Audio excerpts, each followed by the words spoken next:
Hello, story lovers. Tonight, we're diving into a tale of passion, secrets, and choices that could change everything. Hearts will be broken, love will be tested, and every twist will leave you on the edge of your seat. Comment below where you're watching from. And if this story moves you, hit like, subscribe. Share it with someone who loves a powerful love story. And tap the bell so you never miss the next thrilling chapter. Ready? Let's begin. The bathroom mirror reflected a face Celeste barely recognized anymore. Mascara streaked down her cheeks in dark rivers, mixing with tears that wouldn't stop falling. Her hands gripped the cold porcelain sink so hard her knuckles turned white. 9:47 a.m. 13 minutes until the board meeting. 40% of the analysis still incomplete. She had failed. After everything she had sacrificed, every late night, every missed call from her mother, every penny scraped together for medical bills, it all came down to this moment. Trevor would fire her. Her mother's treatment would stop. The cancer would win. A sob tore from her throat, raw and desperate. She pressed her palm against her mouth, trying to muffle the sound. The last thing she needed was for someone to hear her falling apart. The bathroom door swung open. Celeste's heart stopped. She spun around, expecting to see Luna, or worse, someone from HR instead. A man stood in the doorway, tall and imposing in a charcoal suit that probably cost more than her annual salary. His dark hair was perfectly styled, his jaw sharp enough to cut glass. But it was his eyes that caught her. Storm gray, intelligent, and currently fixed on her with an intensity that made her breath catch. Alexander Cross, the CEO, the man who owned everything, including her job. Wrong bathroom, she choked out, mortified.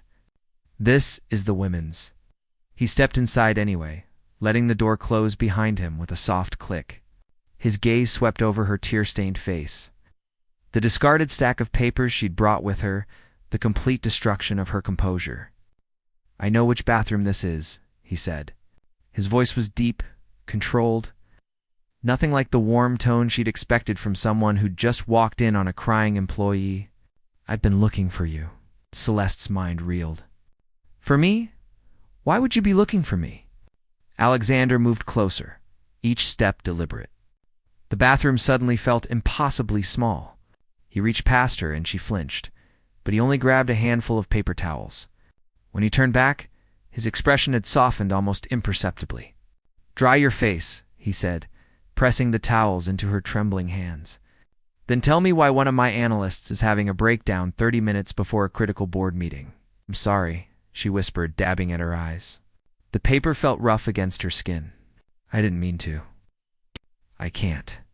Trevor gave me 2 weeks of work to finish in 2 hours, and I tried. I really tried, but I couldn't." Something dangerous flickered across Alexander's face. "Trevor Nash." She nodded, unable to meet his eyes. He said, "If I made any mistakes, I'd be fired by lunch, and I couldn't finish it. I'm going to lose my job, and my mother needs. She needs." Her voice broke again. More tears came, hot and shameful. Alexander's jaw tightened. He reached out slowly, giving her time to pull away, and tilted her chin up with 2 fingers. The touch was gentle but commanding, forcing her to look at him. "Your mother," he said quietly. "She's sick?" Celeste's breath hitched. "Stage 3 cancer. The treatments are expensive, and I'm all she has. Without this job, I can't save her." For a long moment, Alexander just looked at her. Really looked at her. Like he was seeing past the tears and the fear to something deeper. Something that resonated. "What's your name?" he asked. "Celeste Morrison." "Celeste." He said it like he was testing how it felt. "Listen to me very carefully. You're not going to lose your job. You're not going to fail. And Trevor Nash is going to regret every moment he's made you feel like you're not good enough." She blinked, confused. "I don't understand." Alexander released her chin and pulled out his phone. His fingers moved rapidly across the screen. The board meeting. What was the analysis supposed to cover? Market projections for the Southeast Asian expansion, quarterly comparisons, risk assessments, projected ROI. The words tumbled out automatically. "How much did you complete?" About 60%, maybe less. He looked up from his phone, and there was something almost like respect in his eyes. Most analysts couldn't have completed 10% in that time frame. 60% tells me you're either brilliant or reckless. Maybe both, she said, the words slipping out before she could stop them. The corner of his mouth twitched. Almost a smile. The meeting's postponed. You have until tomorrow morning to finish the analysis properly. Celeste stared at him. You can't just postpone a board meeting. I'm Alexander Cross. I can do whatever I want. He stepped back, giving her space to breathe. But there's a condition. Her stomach dropped. Of course there was. Nothing in life was free. What condition?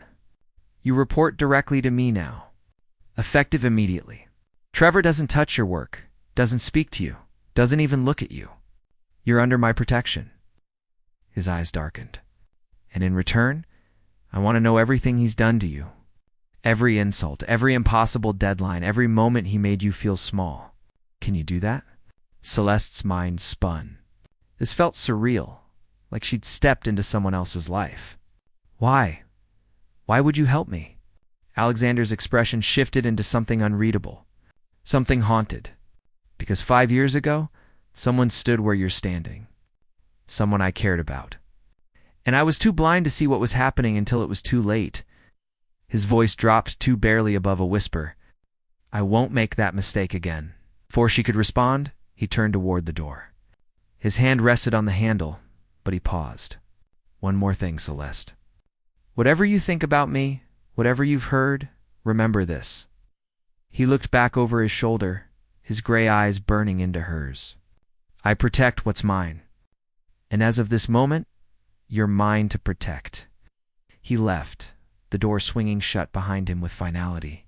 Celeste stood alone in the bathroom, her reflection showing a different woman than the one who'd entered. Her tears had dried. Her hands had stopped shaking. And somewhere deep in her chest, a dangerous spark of hope had ignited. She gathered her papers with new determination. Tomorrow morning, she could do this. But as she walked back to her desk, she couldn't shake the weight of Alexander's words. The pain in his eyes when he'd mentioned someone from his past. The way he'd looked at her like she was both a stranger and someone he'd known forever. Luna was waiting at her desk, eyes wide. Oh my God. I just heard Trevor screaming in his office. What happened? Celeste sat down slowly, her mind still processing. I think, she said carefully, I think everything just changed. Her phone buzzed. An email from Alexander Cross's personal address. My office. 5 p.m. sharp. We have much to discuss. Bring the incomplete analysis. And Celeste, don't be afraid of me. Be afraid of what we're going to do together. Luna leaned over, reading the message. Her face went pale. Celeste, what did you do? Celeste looked at the email, at the implied promise and threat woven into every word. She thought about her mother, about the bills stacking up, about Trevor's cruelty and Alexander's unexpected protection. I don't know, she whispered. But I don't think there's any going back now. The 43rd floor was a different world. Floor 2 ceiling windows revealed Chicago's skyline bathed in golden afternoon light. The air smelled like leather and expensive cologne. Everything screamed power, money, control. Celeste's heels clicked against marble floors as Alexander's assistant, a sharp-eyed woman named Victoria, led her through the executive suite. Other employees watched her pass with barely concealed curiosity. The junior analyst summoned to the CEO's private office. The rumors would be vicious by morning. Mr. Cross is expecting you, Victoria said, gesturing to the massive oak doors. Go right in. The office was enormous. A desk that looked hand-carved dominated one end. Surrounded by walls lined with awards, degrees from prestigious universities. Photos of Alexander shaking hands with presidents and tech moguls. But what caught Celeste's attention was the man himself, standing at the window with his back to her, shoulders tense beneath his suit jacket. Close the door, he said, without turning around. She obeyed. The click of the lock unnaturally loud in the quiet space. Alexander finally turned. His tie was loosened, the top button of his shirt undone. It was the most casual she'd seen him, and somehow that made him more intimidating. More real. Sit, he commanded, gesturing to the leather chairs arranged near his desk. Celeste sat, clutching her leather portfolio containing the incomplete analysis. Alexander didn't sit. Instead, he paced like a caged animal, energy radiating off him in waves. Trevor Nash has worked for Cross Industries for 8 years, he began, his voice clipped and professional. Solid performance reviews. No HR complaints. On paper, he's an exemplary employee. Stopped pacing and fixed her with those storm gray eyes. But you're going to tell me what's really happening. And I need you to be completely honest, even if it implicates others. Celeste's throat tightened. Others? Trevor doesn't operate in a vacuum. Men like him rarely do. Alexander moved closer, perching on the edge of his desk directly in front of her. The position put them at eye level, intimate and intense. Start from the beginning. When did it start? She took a shaky breath. About 6 months into my employment.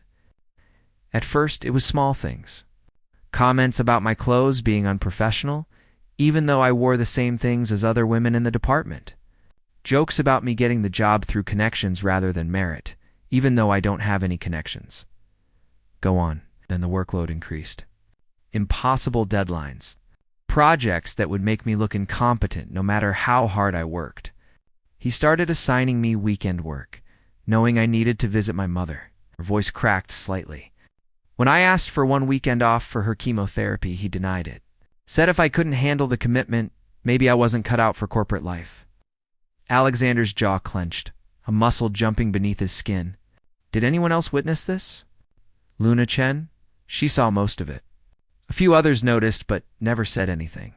People don't challenge Trevor. He has friends in HR names. Richard Carpenter, head of human resources. They have lunch together every Friday. She hesitated.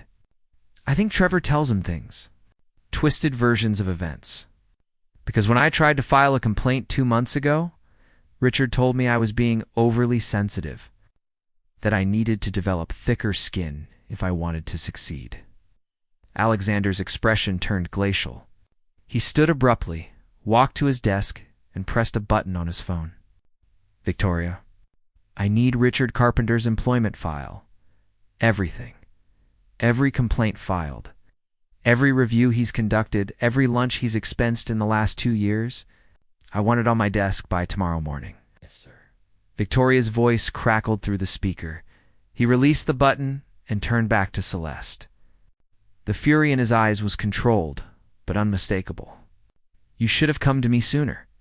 I'm a junior analyst. You're the CEO? There are 42 floors between us? She met his gaze steadily despite her fear. What was I supposed to do? Knock on your door and tell you my manager was mean to me. Yes. The word was sharp. Absolute. That's exactly what you should have done. Silence stretched between them, charged and heavy. Alexander ran a hand through his hair, disturbing its perfect styling. For the first time, he looked almost vulnerable. I told you someone else stood where you're standing. I meant that literally. 5 years ago, a woman named Sarah worked in marketing. Brilliant, creative. She reminded me of my sister. His voice dropped. Trevor Nash was her manager too. Celeste's blood ran cold. What happened to her? She jumped from the 20th floor balcony on a Tuesday morning. Alexander's eyes were distant, haunted. The investigation ruled it suicide due to work-related stress. Trevor was given a warning. That's it. A warning. Because Richard Carpenter vouched for him, said Sarah had personal issues unrelated to work.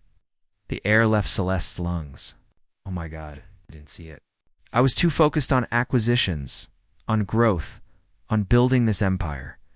He gestured to the office around them, and the motion was full of disgust. I didn't see that I'd built a place where people like Trevor could thrive, where someone could be destroyed, and all they got was a warning. He moved closer again, crouching in front of her chair so they were eye to eye. This close, she could see gold flecks in his gray irises, could smell his cologne, cedar, and something darker, could feel the heat radiating from his body. I swore after Sarah that I would never let it happen again. that I would burn this entire company to the ground before I let another person suffer the way she did. His voice was barely above a whisper. So when I found you in that bathroom, crying because of Trevor's cruelty, something inside me snapped. Celeste's heart hammered against her ribs. What are you going to do? I'm going to destroy him. Methodically, completely. And you're going to help me. His hand reached up slowly, giving her time to pull away, and brushed a strand of honey-colored hair behind her ear. The touch was gentle, almost tender. But I need to know you're willing to see this through.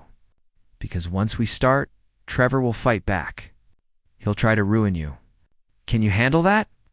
She thought about her mother, wasting away in a hospital bed. About the medical bills. About every cruel word Trevor had ever said. About Sarah, whoever she'd been, jumping from a building because the pain became too much. Yes, Celeste said firmly. I can handle it. Alexander's lips curved into something that wasn't quite a smile. Good, then. Let's discuss your new position. New position? He stood, pulling her up with him. They were close now, inappropriately close for a CEO and employee. But neither moved away. You're no longer a junior financial analyst. As of tomorrow, you're my special assistant. You'll work directly out of this office. His thumb traced the line of her jaw, the touch electric. You'll have access to everything. Financial records, HR files, email servers, everything we need to build our case. That's not. We can't. She struggled to form coherent thoughts with him touching her like this. People will talk. They'll say I slept my way into the position. Let them talk. His other hand settled on her hip, possessive and warm through the thin fabric of her skirt. I don't care what they say. I only care about two things. Protecting you and destroying the men who've corrupted my company. And if I say no, you won't. It wasn't arrogance in his voice. It was certainty. Because you need this as much as I do. Maybe more. He was right. And they both knew it. The job offer was salvation. Access to Alexander's resources meant her mother's treatment could continue. Meant she'd never have to choose between rent and medicine again. Meant security. But there was something else in his eyes. Something hungry and dangerous that had nothing to do with justice or revenge. What else? She whispered. What else do you want from me? Alexander's grip tightened fractionally. Honesty, loyalty, trust. He leaned in, his lips brushing the shell of her ear. And maybe, if we're both brave enough, something neither of us should want. Celeste's breath caught. This was wrong. He was her boss. This was a textbook abuse of power. But God help her, she wanted it anyway. Wanted him. Wanted the safety he offered, and the danger he represented in equal measure. This is a mistake, she said, even as her hands came up to rest on his chest. She could feel his heartbeat, steady and strong. Probably. His nose traced along her temple, not quite a kiss. But I stopped caring about mistakes the moment I saw you crying in that bathroom. Alexander. His name felt strange on her tongue, intimate. Say it. Again, Alexander. Pulled back just enough to look at her. And what she saw in his eyes stole her breath. Desire. Yes.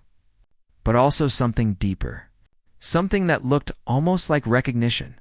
Like he'd been searching for her his entire life and only just realized it. We're going to hell for this, he murmured. Probably, she echoed. Then his mouth was on hers, and the world caught fire. The kiss was bruising, desperate, full of everything they couldn't say out loud. His hands tangled in her hair, ruining her ponytail. Her fingers clutched his shirt, pulling him closer. It was unprofessional and reckless, and absolutely inevitable. When they finally broke apart, both breathing hard, Alexander rested his forehead against hers. Tomorrow, he said roughly, we start planning Trevor's downfall. But tonight, his thumb traced her swollen bottom lip, tonight, let me take you to dinner. Let me pretend we're just two people who met by chance rather than two broken people using each other to feel whole. Celeste knew she should say no. Knew this was spiraling into something dangerous and complicated.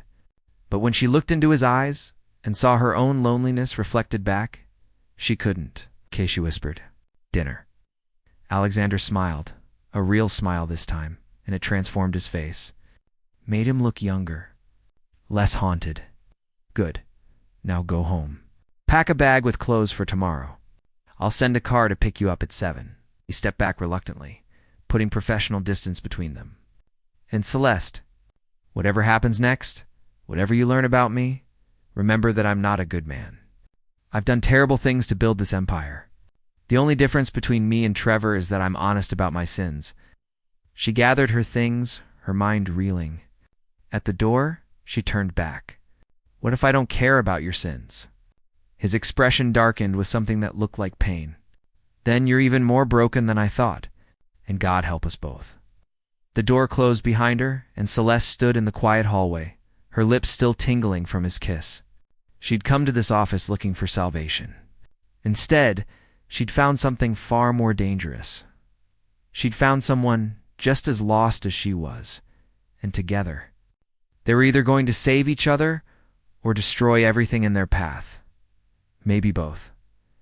The restaurant was the kind of place Celeste had only seen in magazines. Crystal chandeliers cast warm light over tables draped in white linen. Soft piano music drifted through air perfumed with expensive wine and fresh flowers. Every patron wore designer clothes and easy confidence. The uniform of people who'd never worried about medical bills or rent. Alexander sat across from her. In the private corner booth he'd reserved, his charcoal suit traded for a black button-down that somehow made him look more dangerous rather than casual. He'd barely touched his wine, too focused on watching her with an intensity that made her skin prickle. "You're staring," Celeste said, cutting into her salmon.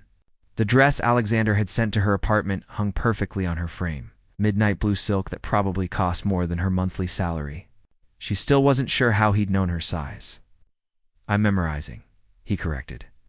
His fingers traced the stem of his wine glass absently. "The way you look when you're not afraid. It's different than this afternoon. I'm still afraid."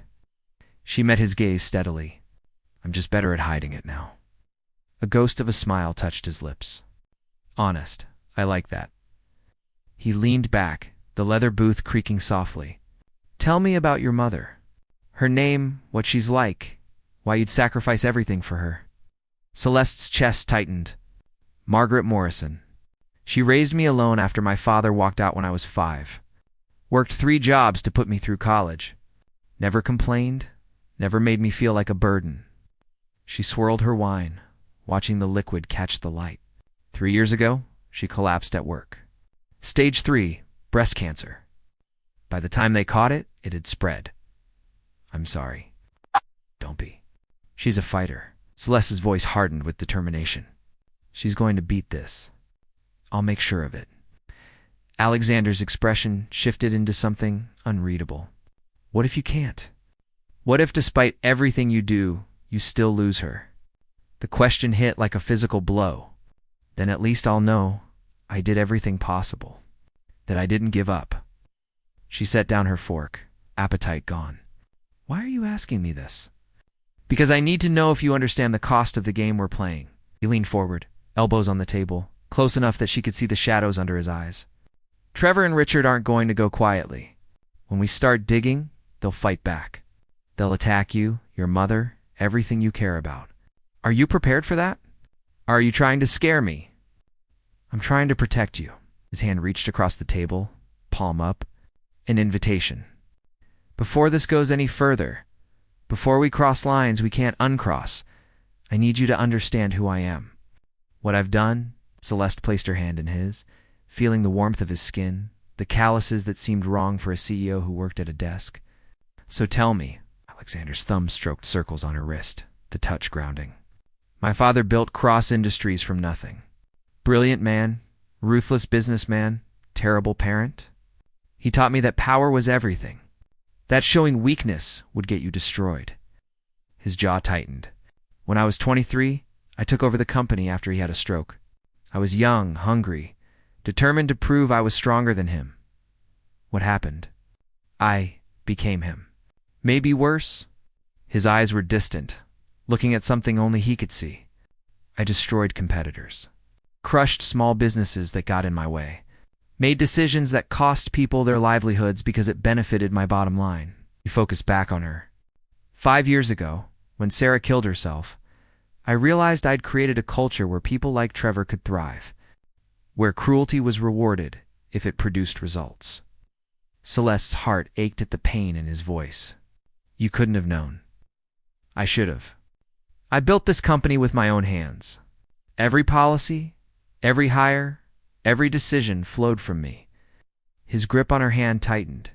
After Sarah, I tried to change. Implemented new HR protocols, sensitivity training, anonymous reporting systems. But the rot was already there, buried deep in the foundation. And men like Trevor learned to hide better. So why didn't you just fire him? Because I need proof. Real, undeniable evidence. Trevor's smart. He never leaves a paper trail, never puts his cruelty in writing. Alexander's expression turned predatory. But now I have you. Someone on the inside who can document everything. Who can help me build a case that will stand up in court when I destroy him and everyone who enabled him. The weight of what he was asking settled over her. You want me to be your spy? I want you to be my partner in justice. He brought her hand to his lips, pressing a kiss to her knuckles. The gesture was old-fashioned, intimate. I'm not a good man, Celeste. I've hurt people, made choices I can't take back. But I'm trying to be better. And somehow, you make me want to try harder. Before she could respond, his phone buzzed. He glanced at the screen, and his entire demeanor changed. The softness vanished, replaced by cold fury. What is it?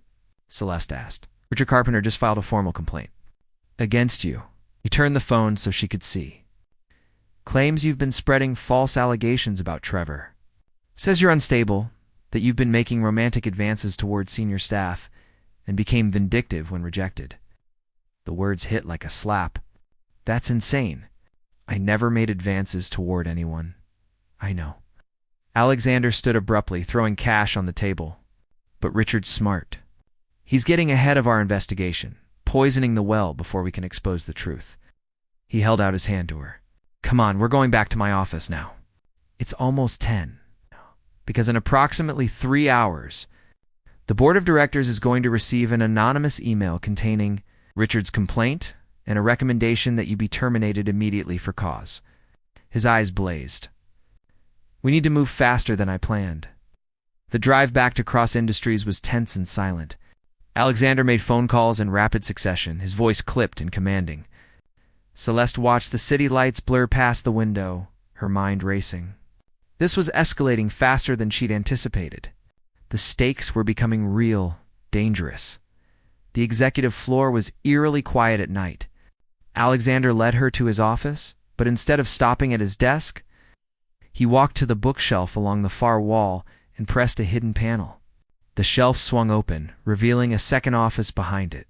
This one was smaller, more personal. Monitors covered one wall, showing security feeds from throughout the building. Filing cabinets lined another wall, each drawer labeled with dates and names. This is where I do my real work, Alexander said, his voice echoing in the hidden room.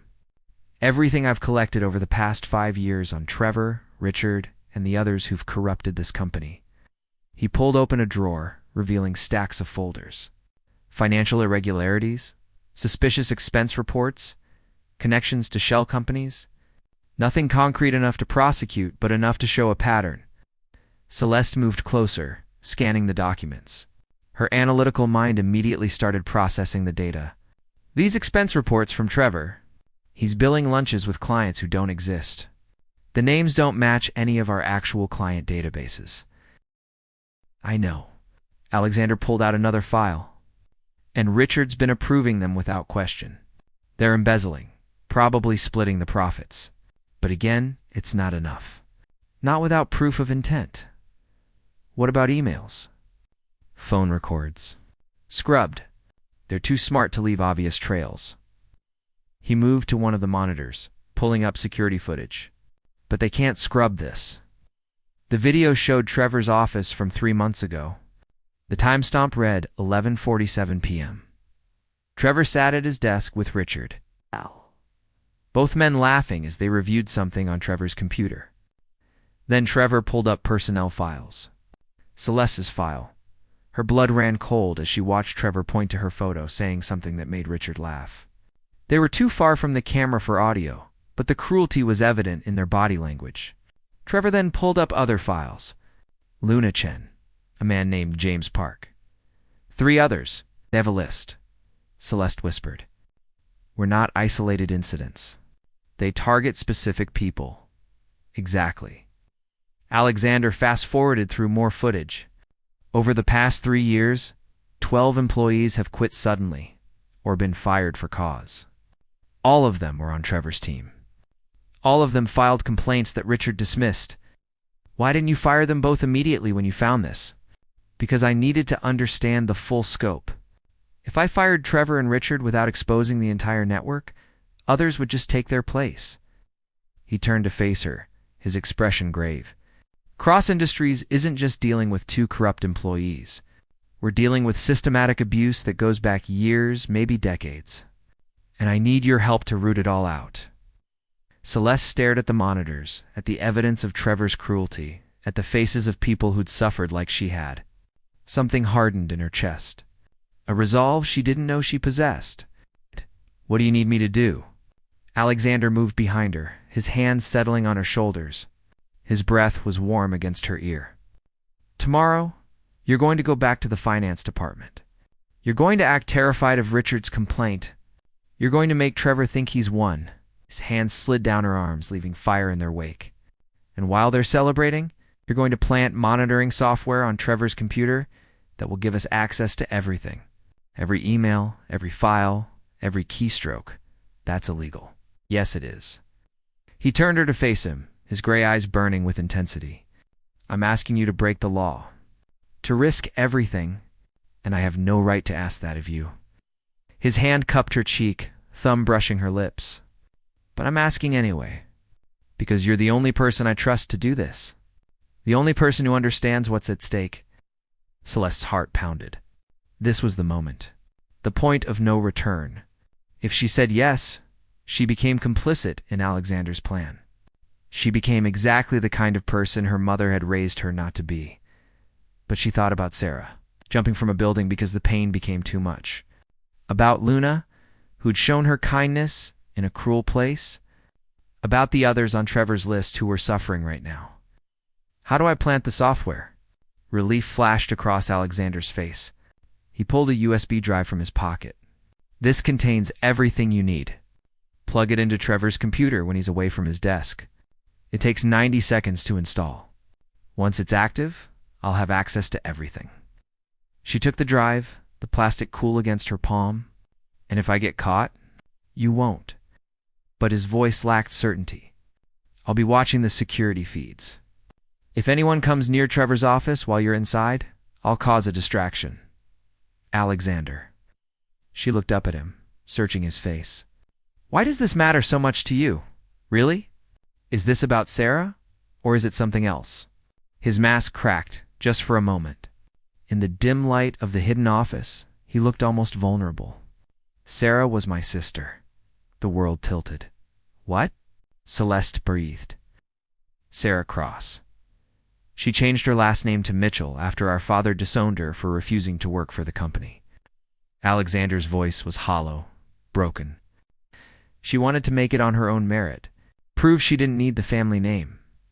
So she applied to Cross Industries under her mother's maiden name, and I never knew. His hands dropped to his sides, fists clenched. My own sister worked here for 2 years, and I didn't know. Didn't see her suffering. Didn't save her when Trevor destroyed her piece by piece. Celeste's eyes burned with tears.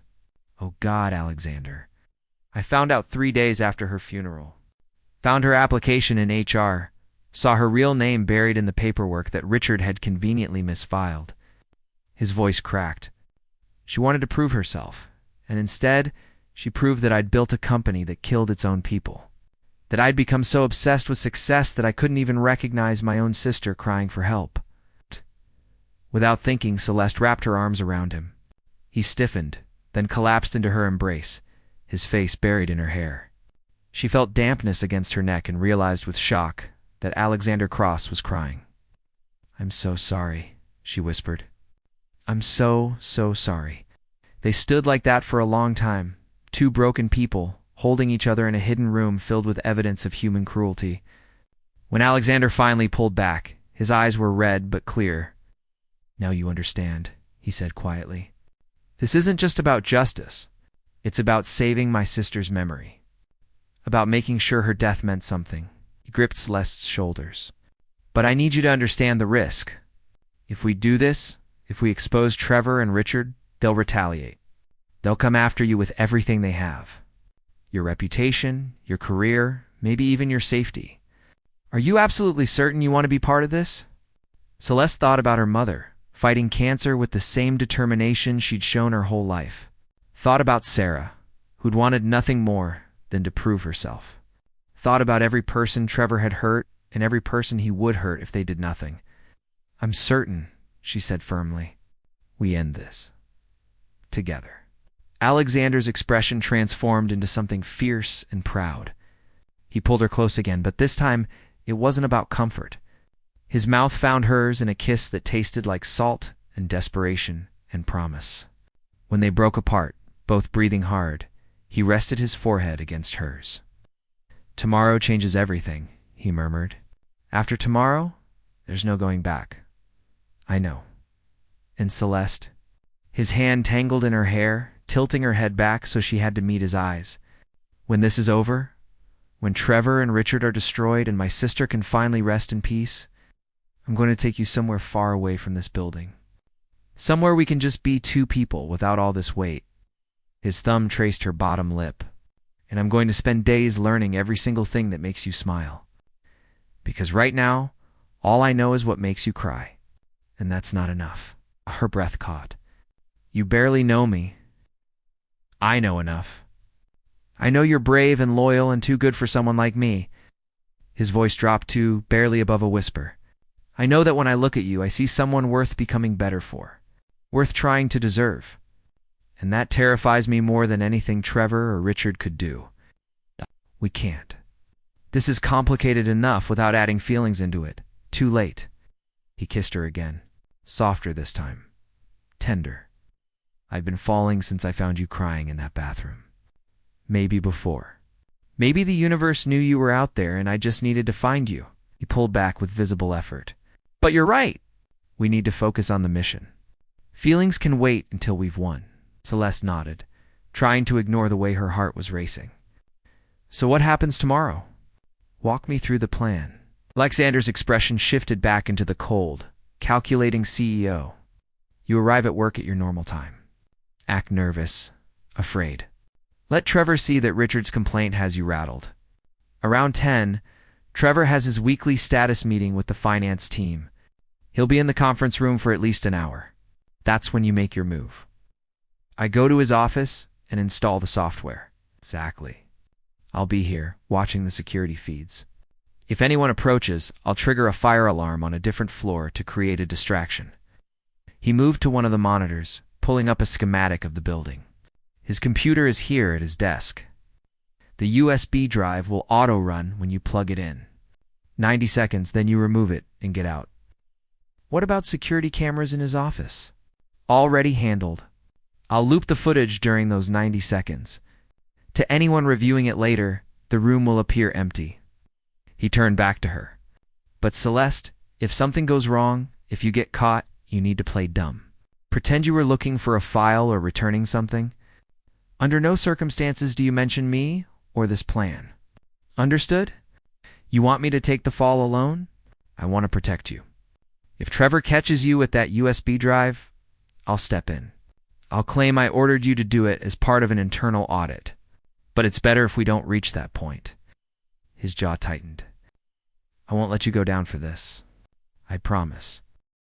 Celeste wanted to believe him, wanted to trust that Alexander Cross, CEO and broken man seeking redemption, would protect her the way he promised.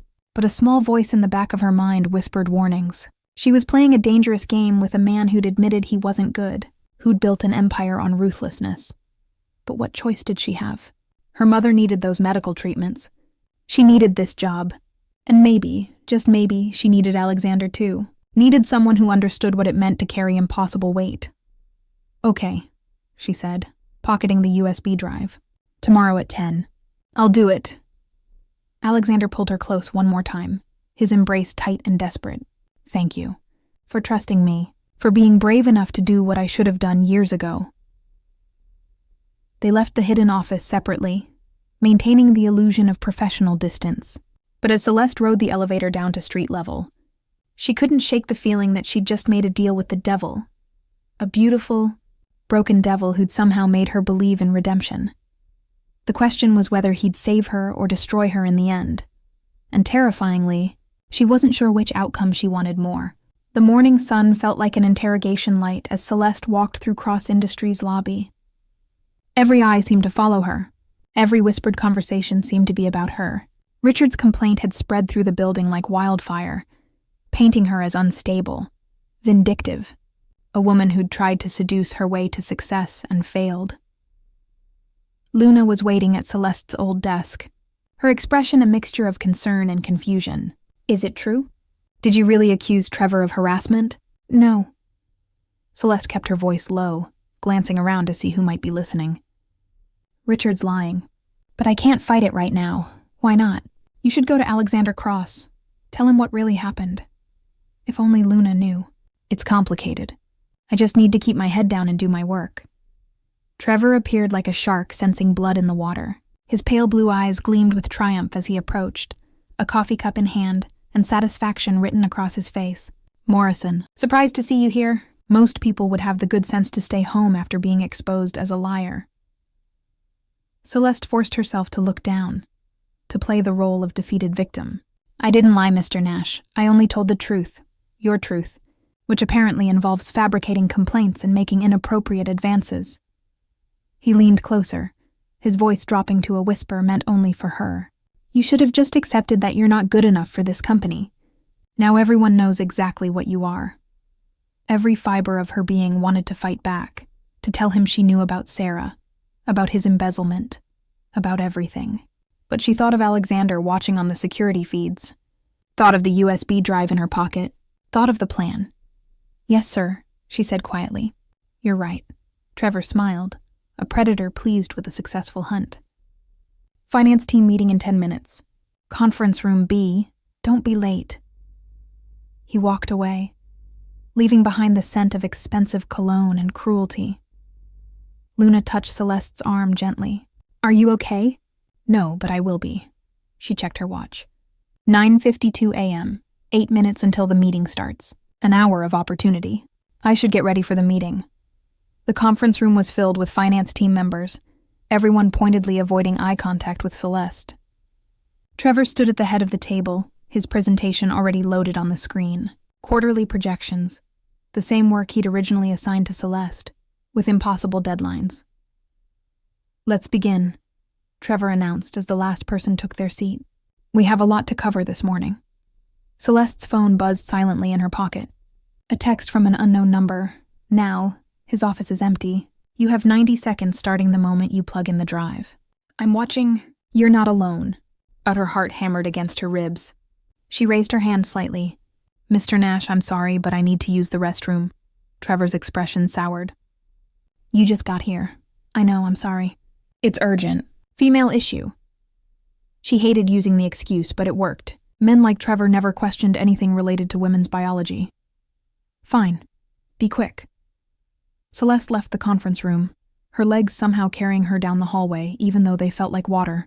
Trevor's office was 3 doors down. The hallway was empty, most people already in meetings or focused on their work. She glanced up at the security camera, knowing Alexander was watching.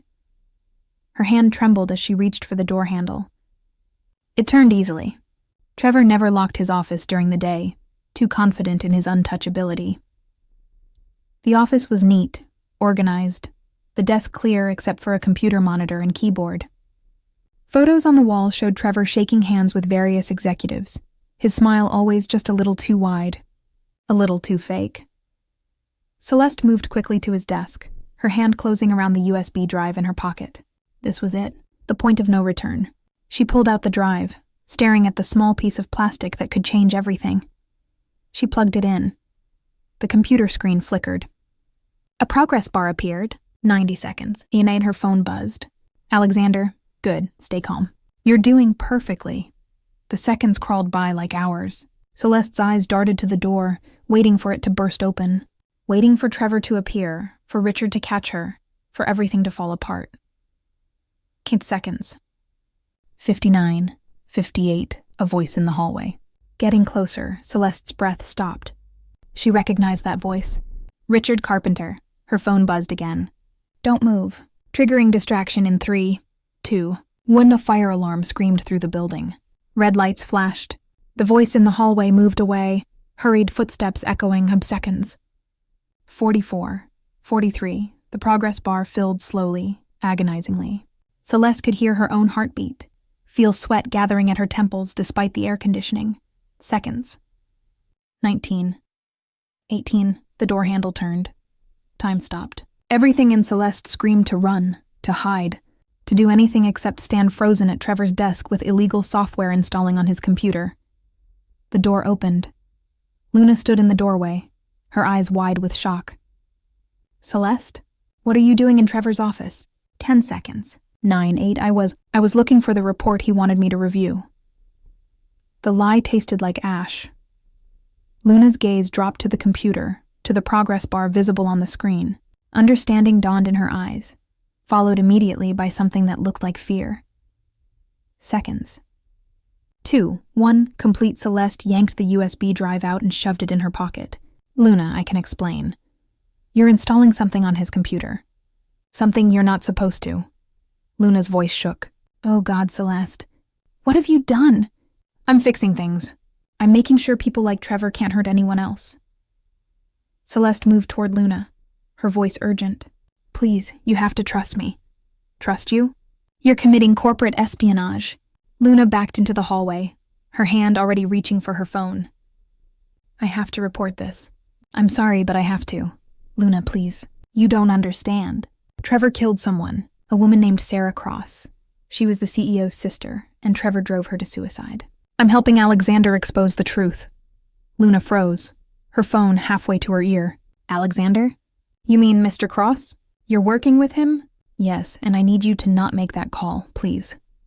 Celeste's voice cracked. I know this looks bad, but we're trying to do the right thing. For a long moment, Luna just stared at her. Then she slowly lowered her phone. The CEO knows you're doing this? He's the one who asked me to. He's been investigating Trevor and Richard for years. This is how we get the evidence we need to stop them.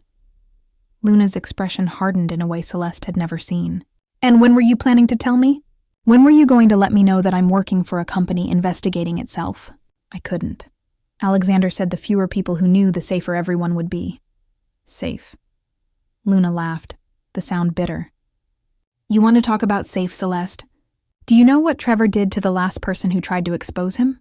Do you know what happened to Marcus Chen? The name struck like lightning. Chen, are you related? My brother. Luna's eyes filled with tears. 3 years ago, he worked in the legal department. Found irregularities in some of Trevor's expense reports. Just like you probably found. Took them to Richard Carpenter thinking HR would handle it. Her voice broke. 2 weeks later, Marcus was found beaten in an alley outside his apartment.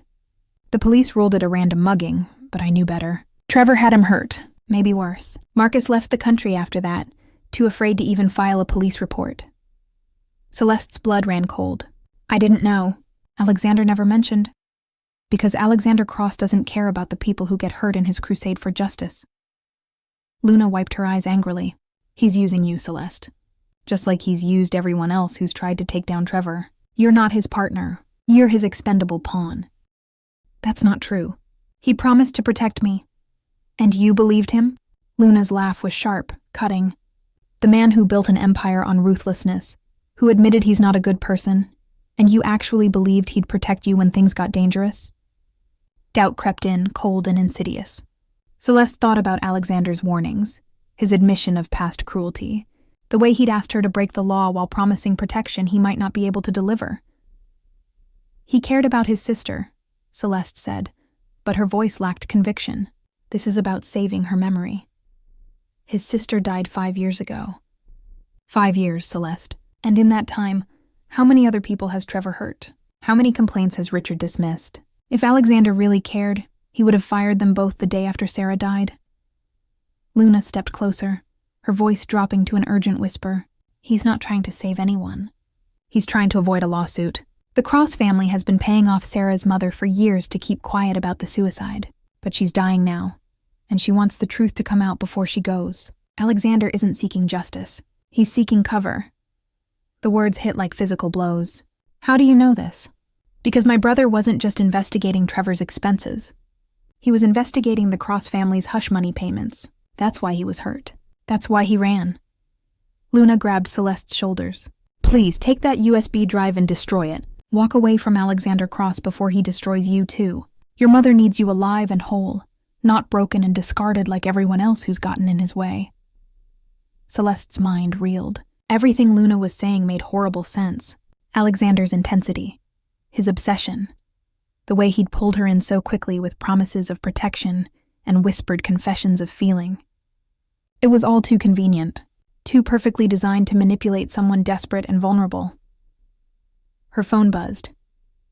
Alexander, what's happening? Why haven't you left Trevor's office? Luna is with you. Get out now. She stared at the text, at the commanding tone, the lack of concern for why Luna might be there. Just orders to get out, to complete the mission regardless of consequences. Come with me, Luna said, pulling gently on Celeste's arm. Right now. We'll go to real authorities, tell them everything. About Trevor, about Richard, about Alexander's manipulation. We'll do this the right way.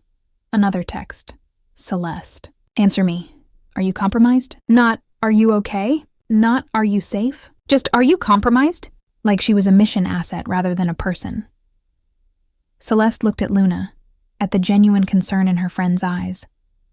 Then at her phone, at Alexander's cold, demanding texts. Then at the USB drive in her pocket, containing software that could be used to destroy Trevor and Richard, or could be used as evidence of corporate espionage that would land her in prison. She'd been so desperate to save her mother, so seduced by Alexander's pain and promises, that she'd never stopped to question his true motives, never wondered why a man who'd spent 5 years doing nothing suddenly needed her help. Why he'd chosen someone vulnerable, someone with everything to lose. She'd been played. Manipulated with the same calculated precision Alexander probably used in every business dealing. And the worst part was, she'd wanted to believe it. Wanted to believe someone powerful would actually protect her rather than use her. Okay, Celeste said quietly. Let's go. You're right. Relief flooded Luna's face. They moved toward the door together, but before they could leave, a voice stopped them cold. Going somewhere, ladies?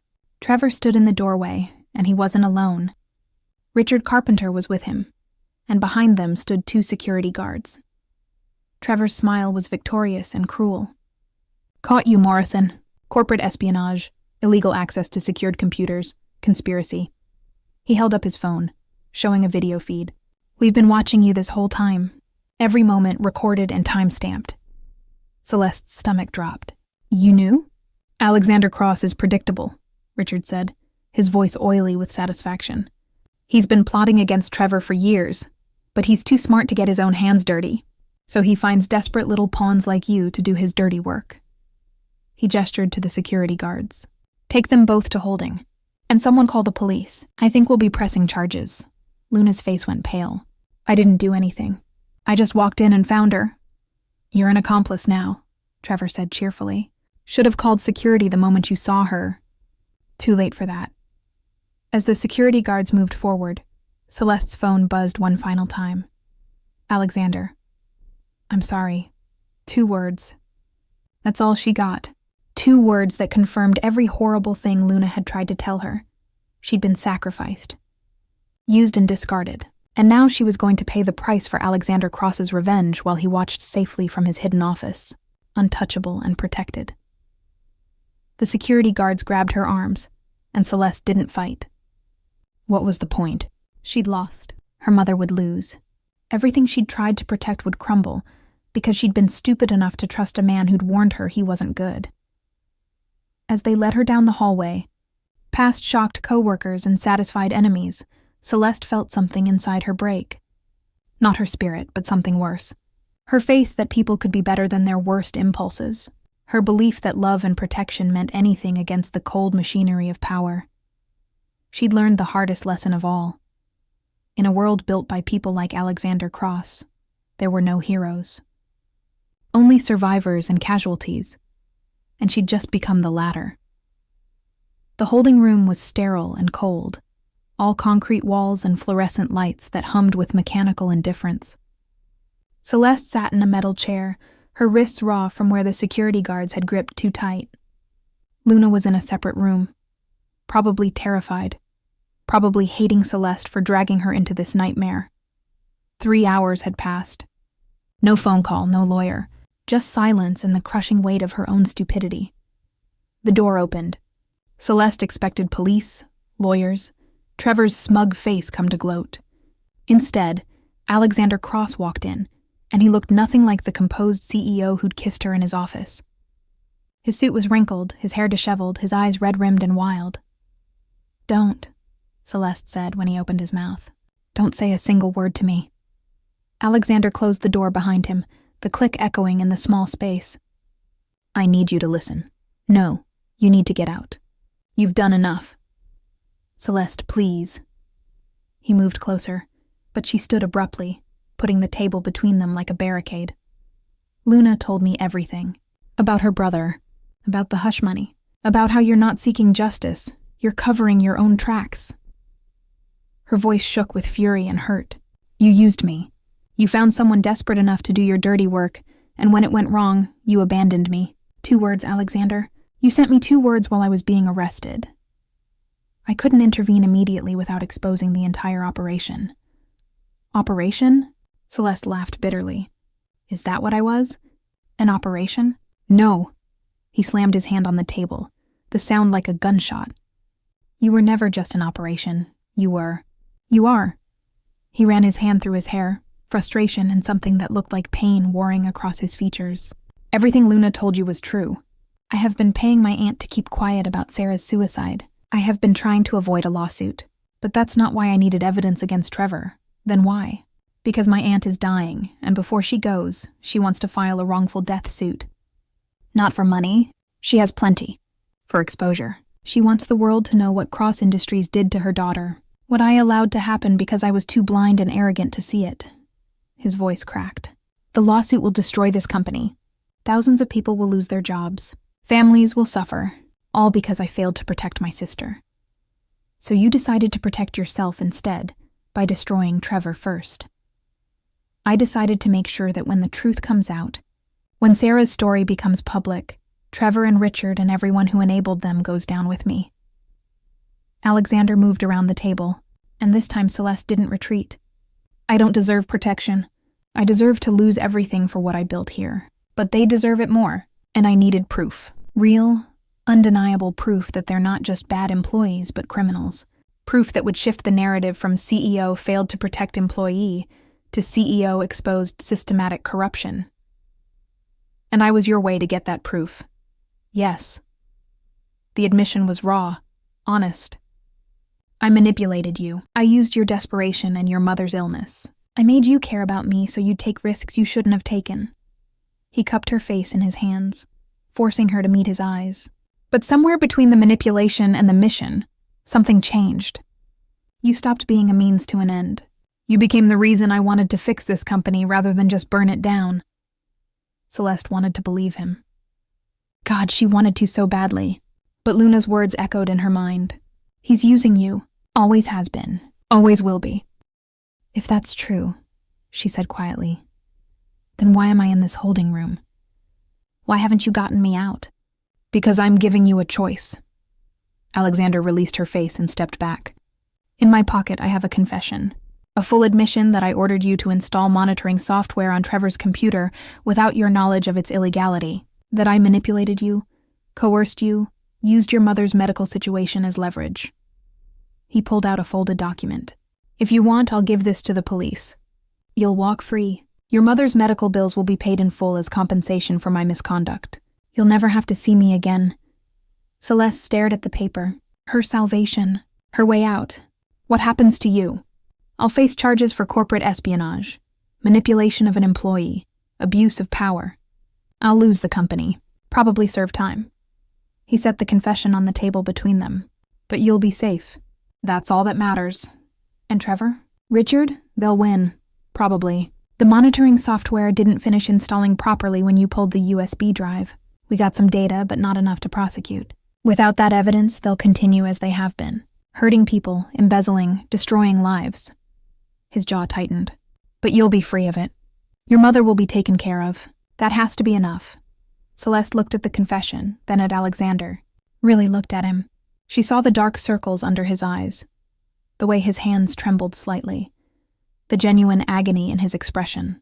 This wasn't the face of a man protecting himself. This was the face of someone offering himself as sacrifice. There's another option, she said slowly. Isn't there? Alexander's eyes darkened. Don't even consider it. The USB drive. The software didn't finish installing because Luna interrupted and I panicked. But the drive is still in evidence. Still has the installation package. Her analytical mind clicked through possibilities. If someone were to get that drive back and finish the installation remotely, you'd have your evidence. Celeste, no. I won't ask you to risk more. You're not asking. I'm offering. She moved closer to him, close enough to see the gold flecks in his gray eyes. Luna was wrong about one thing. You're not covering for yourself. You're trying to burn it all down, including yourself. That's not self-preservation. That's penance. It doesn't matter what my motivations are. You've already sacrificed too much. My mother taught me that some things are worth sacrificing for. She sacrificed everything to give me a chance at life. Sarah sacrificed her pride to prove herself. Luna's brother sacrificed his safety to expose the truth. Celeste's voice strengthened with conviction. Maybe it's my turn. Maybe this is what I'm supposed to do. Or maybe you're trauma bonding with your abuser. Alexander's voice was harsh, deliberately cruel. Maybe I've manipulated you so thoroughly that you can't see I'm still using you. Are you? The question hung between them. Alexander stared at her, and for a long moment, the mask dropped completely. She saw everything. His pain, his guilt, his desperate hope that she was real and not just another casualty of his crusade. She saw love, raw and new and terrifying. I don't know, he admitted finally. I don't know where the manipulation ends and the truth begins. I just know that when I thought Trevor had you, when I thought I'd sacrificed you for evidence I didn't even get, I wanted to burn this entire building to the ground with me inside it. That's not strategy. That's not calculated. That's just... He trailed off, unable or unwilling to name it. Love, Celeste finished. It's love, broken and complicated and probably unhealthy, but love nonetheless. You can't love me. You don't even know me. I know enough. I know you're trying to be better than you were. I know you've carried the weight of your sister's death for 5 years. I know you gave me a choice when you could have just let me take the fall. She picked up the confession, holding it between them. This is who you really are. Not the ruthless CEO. Not the man who built an empire on cruelty. This, someone willing to destroy himself to save others. Alexander's control finally shattered. He pulled her against him, his embrace desperate and tight. I can't let you do this. I can't let you risk prison for me. Then don't let me do it for you. Let me do it for Sarah, for Luna's brother, for every person Trevor and Richard have hurt. She pulled back enough to look at him. Give me one reason to walk away. One real reason. Your mother needs you. My mother would be devastated if I walked away from doing the right thing just to keep myself safe. She raised me better than that. Celeste set the confession down. So here's what's going to happen. You're going to get me that USB drive from evidence. I'm going to finish installing that software. We're going to get our proof. And then we're going to expose everyone. Including you. Including me. You said your aunt wants the truth to come out. So let it. All of it. Your failures as CEO, Trevor and Richard's cruelty, the systematic abuse, everything. No cover-ups, no spin, just truth. Her voice was steel wrapped in velvet. You don't get to be the hero who saves the day. You get to be the man who failed and then spent everything he had to make it right. That's real redemption. Alexander stared at her like she was something miraculous and terrifying. You're going to destroy me. I'm going to save you. There's a difference. He kissed her then, and it was nothing like the desperate kisses in his office. This was goodbye and hello and promise all wrapped into one. When they broke apart, both breathing hard, He rested his forehead against hers. If we do this, if we see it through, we both might lose everything. I know. Your career, your reputation, maybe your freedom. I know. And even if we win, even if we expose Trevor and save the company, you and I, he swallowed hard. We can't be together. Not after everything I've done. You deserve someone who didn't manipulate you into falling for them. Celeste smiled sadly. Maybe. Or maybe we both deserve a chance to figure out who we are without all the weight and manipulation. After this is over, after the truth is out and the consequences are paid, maybe then we can try again, as equals, as two people who chose each other freely. That's a long shot. I've been living on long shots my whole life. She stepped back, straightening her clothes and her spine. Now get me that USB drive, and let's finish what your sister started. Alexander looked at her for a long moment, then nodded. He moved to the door, pausing with his hand on the handle. Celeste, yes? Thank you for seeing something worth saving in me, even if I'm not sure it's really there.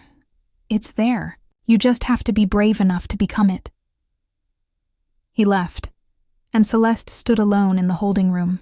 Her hands were steady now. Her breathing was calm. She'd made her choice, and there was power in that. Not the power of a CEO or a manipulator, but the power of someone who'd decided what she was willing to sacrifice and why. 3 hours later, Alexander returned with the USB drive and a laptop. He showed her how to finish the installation remotely, how to access Trevor's computer through a back door in the security system. His fingers trembled as he worked, but his voice was steady. Once you do this, there's no going back. Trevor and Richard will have evidence of every embezzlement, every cruel email, every moment of abuse. But the defense will argue you obtained it illegally. We'll both face charges. But the truth will be out there. Yes, the truth will be out there. Celeste's finger hovered over the enter key. 1 keystroke. That's all it would take. 1 keystroke to finish what Sarah had unknowingly started, what Alexander had obsessively pursued, what Celeste had been willing to sacrifice everything for. She thought about her mother, fighting cancer with quiet dignity.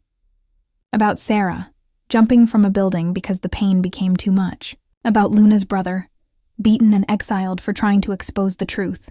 About every person who'd suffered in silence because speaking up seemed too dangerous. She pressed enter.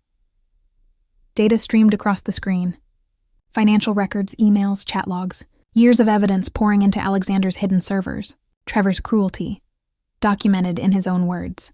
Richard's complicity, detailed in expense approvals and deleted reports.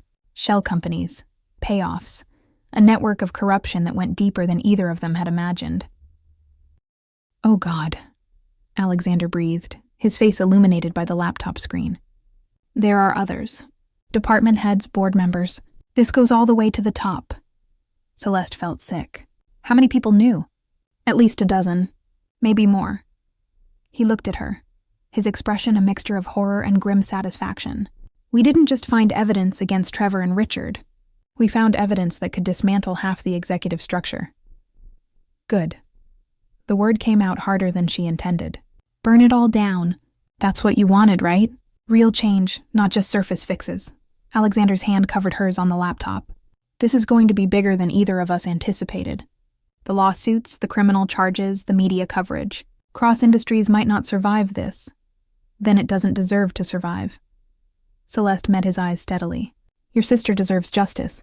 All the victims deserve justice. If the cost is your empire, then that's the cost. He pulled her close, his voice rough with emotion. You're stronger than me. You always have been. No.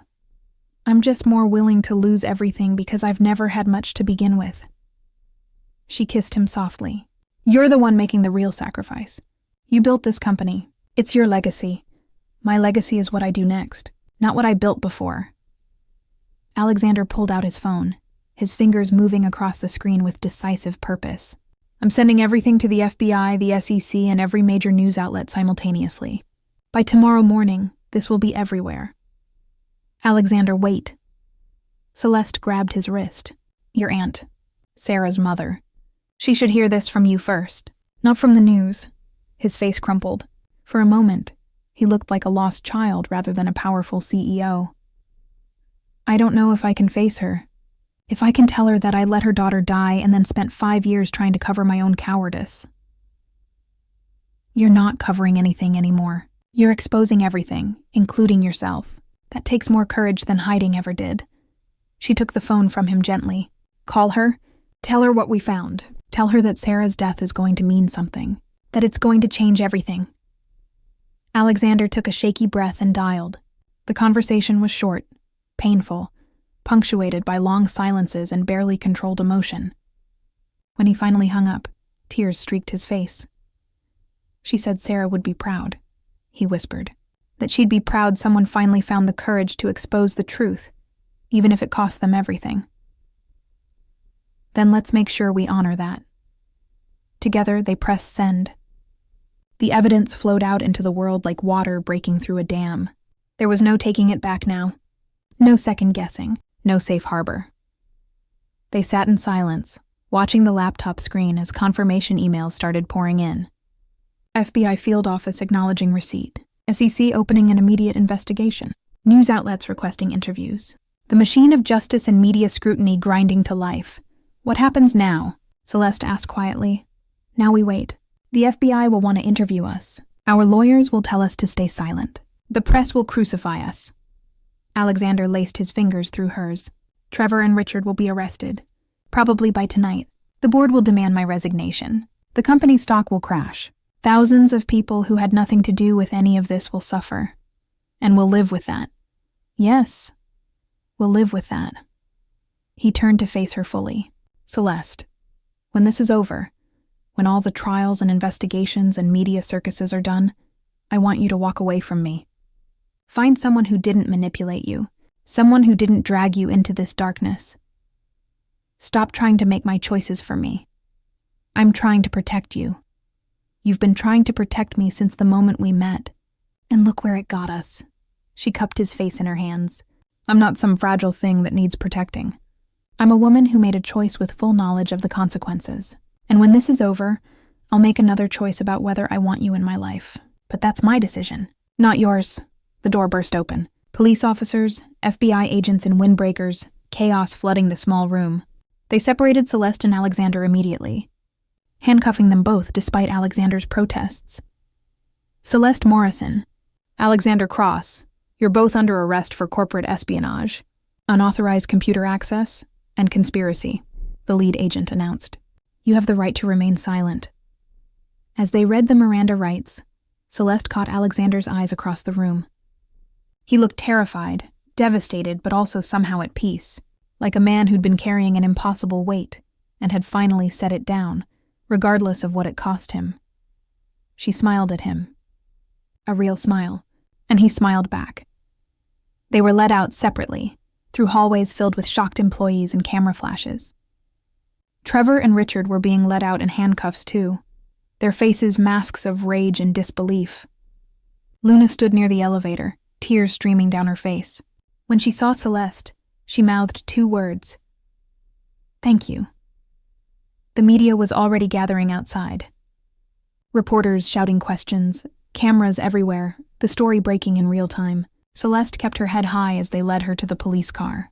She'd made her choice. She'd seen it through. Whatever happened next was simply the consequence she'd accepted. As the car pulled away from Cross Industries, she watched the building disappear in the rearview mirror. Somewhere inside, Alexander was probably being processed through the same system. 2 people who'd found each other in darkness and had chosen to drag each other toward light, even if that light burned them both. 6 months later, Celeste stood outside the courthouse in borrowed clothes and cautious hope. The trial had been brutal. Every detail of her relationship with Alexander had been dissected, questioned, used as evidence of manipulation or genuine connection, depending on which lawyer was speaking.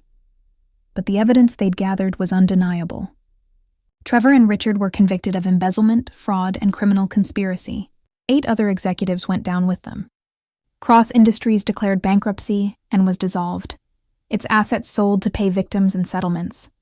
Alexander had pled guilty to all charges, took full responsibility for manipulating Celeste, for the illegal monitoring software, for every questionable decision.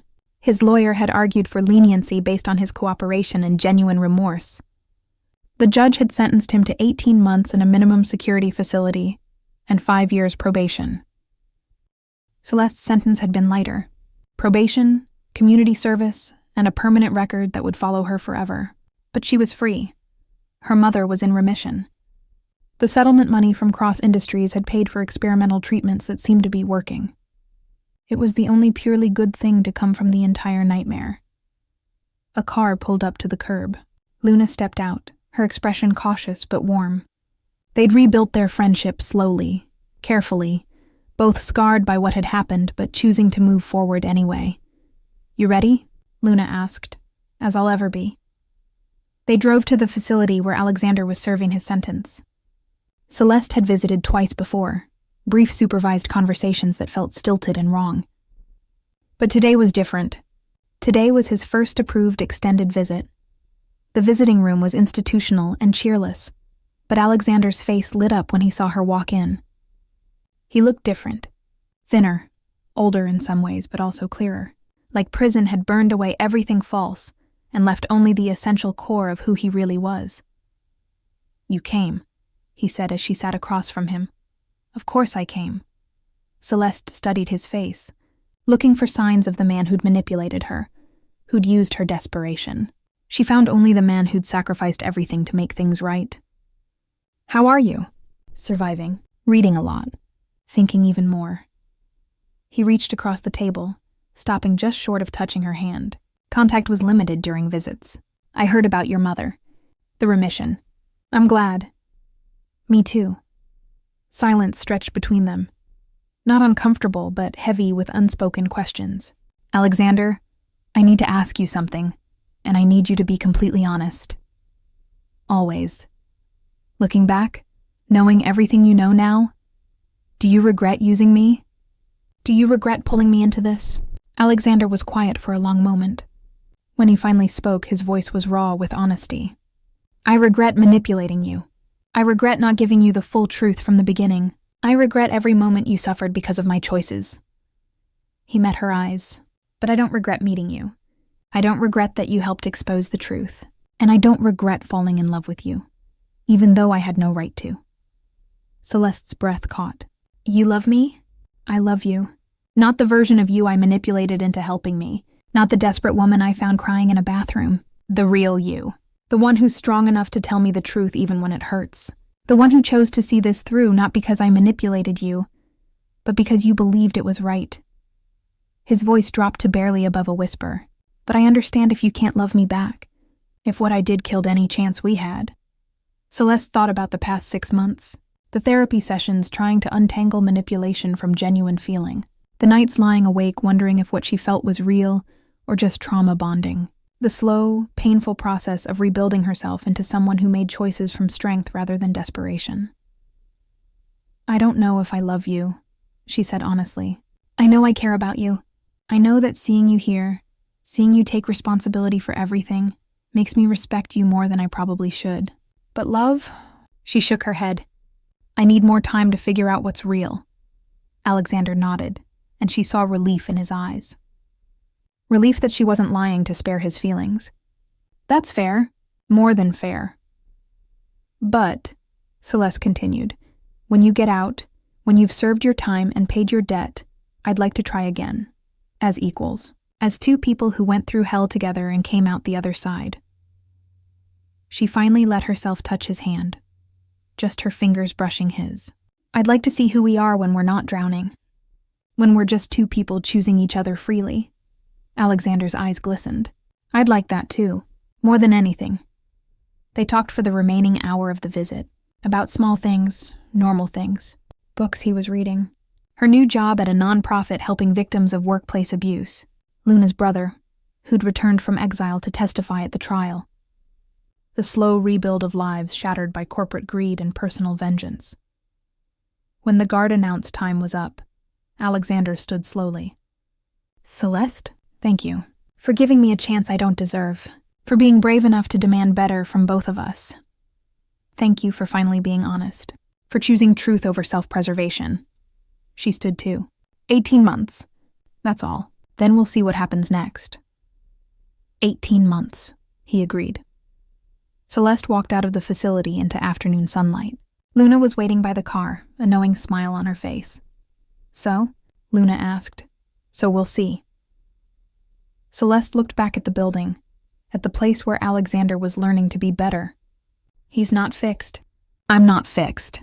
But maybe we don't need to be fixed. Maybe we just need to be honest about our damage and choose to move forward anyway. That's very philosophical. I've had a lot of time to think. Celeste climbed into the car. Take me home. I need to call my mother and tell her about the visit. As they drove away, Celeste thought about everything that had happened. The manipulation, the betrayal, the sacrifice, the slow crawl toward redemption. It wasn't a fairy tale. There was no perfect happy ending waiting for her and Alexander. Just the possibility of something real, built on truth instead of desperation. And maybe, she thought, that was enough. Maybe that was everything. The Chicago skyline stretched before them, the same city where it had all started, where a desperate woman had cried in a bathroom and a broken man had decided to finally fight for something beyond himself, where two damaged people had collided and either destroyed each other or saved each other, depending on how you looked at it. Probably both.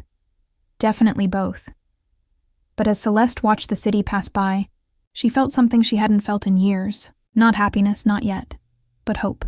Fragile and new and terrifying. Hope that she'd made the right choice. Hope that 18 months would be enough time for both of them to become the people they needed to be. Hope that love built on ruins could be stronger than love built on lies. It was a long shot. But she'd been living on long shots her whole life. What was one more? The end.